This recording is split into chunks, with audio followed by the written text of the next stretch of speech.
और उस मृत्यु को आना ही है। एक बार हमने एक कथा में कहा था,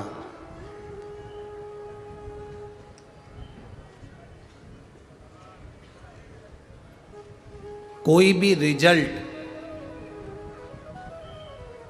ये तय नहीं करता कि आपका फ्यूचर क्या होगा।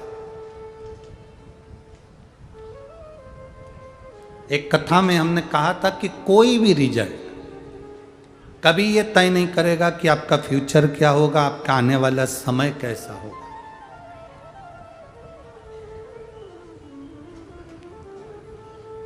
आपकी डिग्री आपके फ्यूचर को तय नहीं करेगी।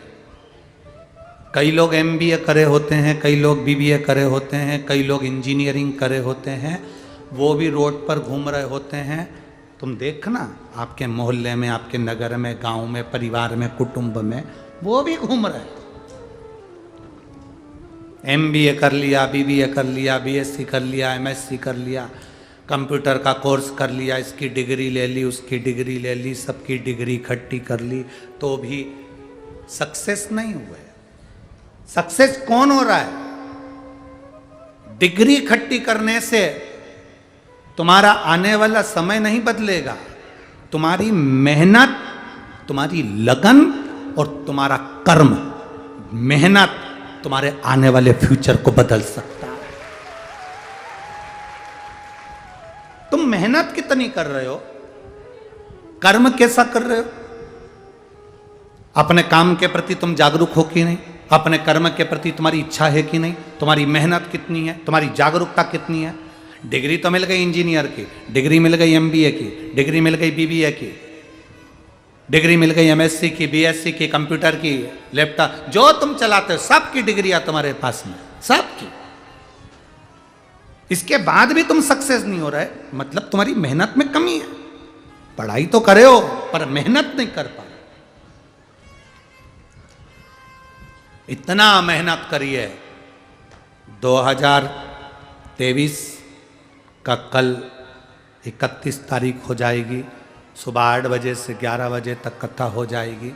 उस समय पर कथा के विराम के दिन तुम ऐसा प्रण कर लो, ऐसा प्रण करना कि 2024 आ रहा है, मेरे बाबा मैं इतनी मेहनत करूं, भले मेरी छोटी सी दुकान हो चाहे छोटी सी नौकरी हो, इतनी मेहनत करूं, इतनी मेहनत करूं कि इसी 2024 में मैं भी कथा का यजमान बनूं। प्रण तुम्हारा है, संकल्प तुमने लिया है। अमरावती की कथा में और पंढरपुर की कथा में कहा था, संकल्प तुम्हारा होता है और पूरा महादेव करता है। संकल्प तुम्हारा, प्रण तुम्हारा, पूरा करने वाला तुम। भीतर से इतनी मेहनत करो, हारना नहीं है हमको। कई लोग कहते हैं हमारा रोते रोते पूरा साल निकल गया, हमारी जिंदगी बेकार हो रही है। बहुत दुखी हूं मैं। काहे का दुख है? काहे का दुख? हम बहुत तकलीफ में हैं, बहुत दुखी हैं। संसार में ऐसा कोई बता दो जिसको दुख नहीं हो। संसार में ऐसा कोई बताओ जिसको दुख नहीं हो। सब दुखी हैं, सब। कुर्सी पर बैठने वाला सोचता है नीचे बैठ जाता तो अच्छा था, पांव में सूजन आ गई।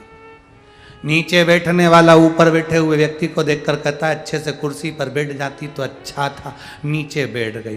पीछे वाले सोचते हैं आगे बैठते तो ज़्यादा अच्छा होता। आगे वाले सोच रहे हैं ऐसे बैठे बैठे पाँव दुखिया, इससे तो पीछे बैठ जाते तो अच्छा होता। ऊपर बैठे हुए सोचते हैं नीचे बैठे होते तो अच्छा होता, नीचे बैठे हुए सोचते हैं ऊपर बैठे होते तो अच्छा होता।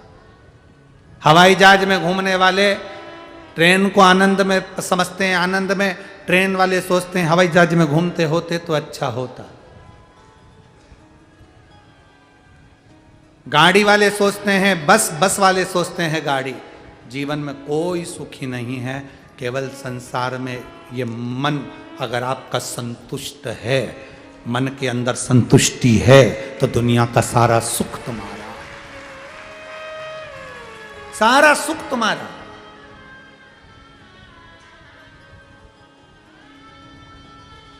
और अगर संतुष्टि नहीं तो कुछ भी नहीं। हवाई जहाज में एक बच्चे ने 4 क्वाइन, सिक्के, पैसा निगल लिया।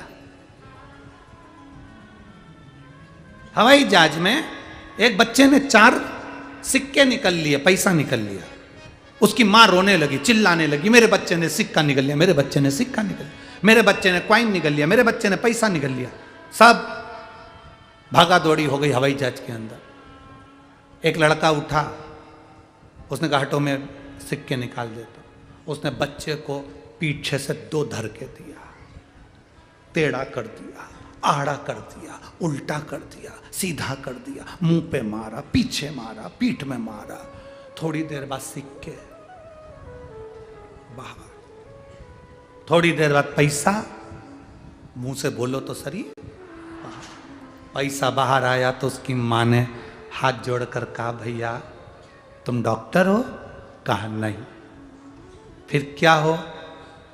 मैं बैंक में नौकरी करता हूं, पैसा जो लोन का नहीं देते हैं उनसे वापस लेता हूं। जो लोन का पैसा वापस नहीं देते रिकवरी में ही करता। भैया धन्यवाद, आप बैंक का लोन ऐसे निकालते रहो। आड़ा टेढ़ा, नीचा ऊंचा, ठोक बजा, आखिरी में सिक्के निकाल। अब कई लोग कह रहे हैं कि हमारी जिंदगी बड़ी दुखी है, बड़ी दुखी। ना ना ना, शिव महापुराण में जितने भी शंकर की कथा सुनने वाले हैं, चाहे मोबाइल पर सुनो, टीवी पर सुनो, चाहे पंडाल में सुनो, जितने कथा सुनने वाले हो, अपने मुख से कभी मत कहना कि मैं दुखी हूं। शिव महापुराण की कथा में बाबा से कहकर जाना, बाबा सब दुख काटो। अपने रिश्तेदारों से कभी मत कहो कि मुझे पैसे की जरूरत है। अपने रिश्तेदारों से जाकर मत कहो मुझे ये दुख है। अपने रिश्तेदारों से मत कहो कि मेरी बेटी की शादी करना है। अपने रिश्तेदारों से मत कहो कि मुझे बेटे की शादी करना है। अपने कुटुंब परिवार से मत कहो कि मुझे दुख है। तुम उनसे कहोगे वो हंसेंगे। कथा का पंडाल तुम्हारे नजदीक में जहां शिव पुराण की कथा हो रही हो, कभी कुबेरेश्वर धाम का मेरा बाबा तुम्हारे यहाँ कथा करने के लिए आ भी जाए, उस पंडाल में बैठकर दिल से कहना, बाबा सब दुख ओ मां सब दुख उस स्थान पर बैठकर बोलना कि मेरा दुख तुझे काटना पड़ेगा। पंढरपुर की इस पवित्र भूमि पर जितने लोग आए हैं, लाखों की संख्या में कथा सुनने पहुंचे हो, दिल से कहकर जाना, भोला सब दुख काटो। उस दुख का नाम नहीं बताऊंगी मैं। अगर तुम कहो कि मेरा पेट का दर्द बंद कर दो तो तुम्हारा एक दुख है। तुम कहो कि मेरा सिर का दर्द बंद कर दो तुम्हारा एक दुख है। मेरे बेटे को ऐसा कर दो वो एक दुख है। नहीं, बाबा सब दुख, सब, यहां किसी दुख का नाम नहीं बताया, सब दुख काटो। और हम कब बोलते हैं इसको बोलते कब हैं? जब श्री शिवाय नमस्तुभ्यम बोल लेते हैं। श्री शिवाय नमस्तुभ्यम का मतलब भगवान को हम जब नमस्कार कर लेते हैं, बारंबार प्रणाम कर लेते हैं, बार बार उनकी स्तुति कर लेते हैं। शिव महापुराण के विद्येश्वर संहिता में लिखा, एक बार किसी के मुख से श्री शिवाय नमस्तुभ्यम निकल जाता है, उस मुख का ही दर्शन कर लो तो हजारों अश्वमेध यज्ञ का फल मिल जाता है। अब जब हम खुद अपने मुख से श्री शिवाय नमस्तुभ्यम बोलते हैं और बोलने के बाद बाबा से अपने दुख की बात कहते हैं तो बाबा उसको सुनता है और सुनकर हमारे दुख को काटता। लोग कहते हैं शिव महापुराण के पंडाल में ऐसा क्या होता है कि बाबा ऐसा क्या कर देते हैं कि ऐसा फल मिल जाता है। कुछ केवल एक ही चीज है, शिव महापुराण के पंडाल में आप बैठकर कथा सुनते हो तो वहां अपने दुख को काटने की आप भगवान से प्रार्थना करते हो। डॉक्टर भी दवाई देता है तो कहता है 15 दिन की दी है, बोलो सही है? दूर डॉक्टर होता है तो 1 महीने की, 2 महीने की, 3 महीने की दी है। बोलो तो सही है। ये डॉक्टर भी कहता है तू 1 लोटा जल, वो जैसे डॉक्टर कहता ना सुबेरे ये दवाई ले लेना, शाम को ये दवाई ले लेना, यहाँ से भी दवाई की बात करी जाती है और यही कहा जाता है सुबेरे उठो, तुम्हारा मन पड़े तब घर से 1 लोटा पानी भरो,